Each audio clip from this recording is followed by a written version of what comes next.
Hello friends, welcome to Vaigai சுவை kitchen. இது அறுசுவைகளின் சங்கமம்.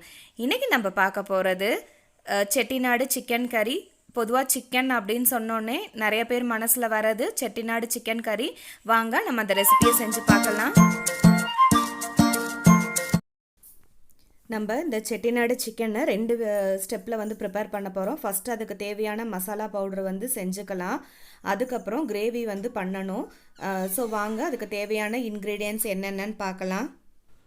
ஸோ இதுக்கான இன்க்ரீடியன்ட்ஸ்: சீரகம் 1 டீஸ்பூன், பட்டை 2, கல்பாசி 1 டீஸ்பூன், ஏலக்காய் 6லேருந்து 7 எடுத்துக்கோங்க, சோம்பு 1 டீஸ்பூன்,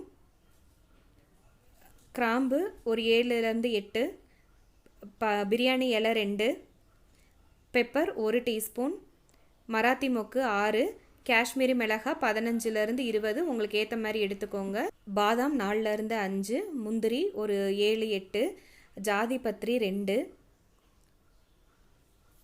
புளி ஒரு எலுமிச்சம்பழம் அளவுக்கு, ஸ்டார் அன்னாசி 2, துருவின தேங்காய் 1 கப், தனியா 1 கப், கருவேப்பிலை 1/2 கப் எடுத்துக்கோங்க.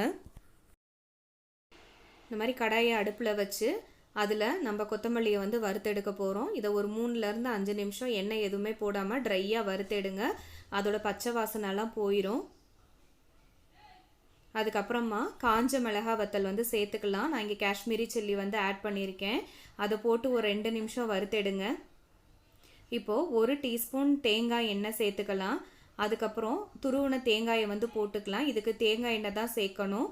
அப்போ தான் அதோட ஸ்மெல் வந்து ரொம்ப நல்லா இருக்கும்.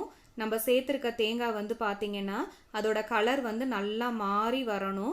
அந்த சமயத்தில் நீங்கள் எடுத்து வச்சுருக்கிற கருவேப்பிலையும் புளியும் சேர்த்து அதை நல்லா வதக்கி விடுங்க. அந்த தேங்காயில் வந்து உங்களுக்கு எண்ணெய் பிரிகிற அளவுக்கு நல்ல ஒரு ப்ரௌன் கலரில் வரும். அது கூட நான் எடுத்து வச்சுருக்கிற மற்ற பொருட்கள் எல்லாமே வந்து சேர்த்துக்கிறேன். இதை வந்து நல்லா வறுத்து எடுத்துருங்க. லோ ஃப்ளேம்லேயே வைங்க, ஹை ஃப்ளேமில் வைக்க வேண்டாம். உங்களுக்கு மசாலா வந்து ஒரு குறைஞ்சது ஒரு 5லேருந்து 6 நிமிஷம் நல்லா வறுத்து எடுங்க. அப்போ தான் உங்களுக்கு அதோட ஈரப்பதம் எல்லாம் போய் உங்களுக்கு கரெக்டான பதத்துக்கு வரும். இந்த மசாலா பார்த்தீங்கன்னா நீங்கள் ஒரு 15லேருந்து 20 நாளுக்கு வந்து வச்சு யூஸ் பண்ணிக்கலாம். இதை நீங்கள் இந்த அளவுக்கே போட்டு பண்ணுங்கள். அப்போ தான் அதுக்கு கரெக்டான டேஸ்ட் வரும். வறுத்து எடுத்ததுக்கப்புறம் ஆறுனதுக்கப்புறம் நம்மளோட மிக்ஸி ஜாரில் போட்டு இந்த மாதிரி நல்லா கொஞ்சம் கொரன்னு அரைச்சி எடுத்துக்கோங்க. இப்போது நம்ம கிரேவி எப்படி செய்யலான்னு பார்க்கலாம் வாங்க. ஸோ ஒரு பாத்திரத்தை நல்லா அடுப்பில் வச்சு அதில் நல்லா எண்ணெய் ஊற்றிக்கலாம். ஒரு 2 குழிக்கரண்டி எண்ணெய் ஊற்றிக்கங்க. அது கூட 1 டீஸ்பூன் சோம்பு, 1 டீஸ்பூன் சீரகம் ஆட் பண்ணிவிட்டு அது தாளிக்கிறதுக்கு 2 இல்லைனா 3 பச்சை மிளகாய் வந்து ஆட் பண்ணிக்கலாம். கூடவே கருவேப்பிலை சேர்த்துக்கோங்க. இப்போ அந்த கருவேப்பிலை இது எல்லாம் நல்லா பொரிஞ்சு வரும்போது நம்ம எடுத்து வச்சுருக்க வெங்காயம் வந்து சேர்த்துக்கலாம். நான் இங்கே 3 பெரிய வெங்காயத்தை எடுத்து நல்லா ஃபைனாக சாப் பண்ணி வச்சுருக்கேன். இதை லோ ஃப்ளேமில் உங்களுக்கு நல்ல வெங்காயம் வந்து உங்களுக்கு நல்லா ப்ரௌன் கலரில் வர வரைக்கும் நீங்கள் வதக்கி விடுங்க. நான் வெங்காயம் வதங்குறதுக்கு தேவையான உப்பை வந்து போடுறேன். பாருங்கள், நம்ம வெங்காயம் இப்போ நல்லா வதங்கிருச்சு. இந்த சமயத்தில் நான் பொடிசாக நறுக்கி வச்சுருக்கிற தக்காளியை வந்து சேர்க்குறேன். இதோட அளவு பார்த்திங்கன்னா நம்ம வெங்காயம் 1 கப்பு எடுத்தோன்னா 3/4 கப் தக்காளி சேர்க்கணும். இப்போது நம்ம இந்த சமயத்தில் எடுத்து வச்சுருக்கிற சிக்கனை வந்து நம்ம இதோட சேர்த்துக்கலாம்.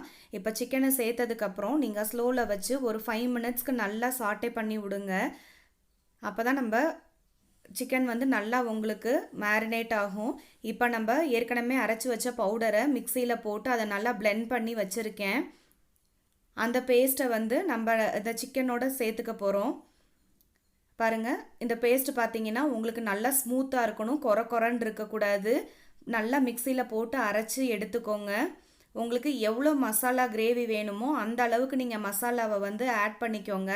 நான் இங்கே தண்ணி ஊற்றாமல் தான் வந்து வச்சுருக்கேன். ஸோ இப்போ பார்த்தீங்கன்னா இந்த மசாலாவை வந்து சிம்மில் வச்சும்போது உங்களுக்கு இந்த சிக்கனோட வந்து நல்லா பைண்ட் ஆகணும்.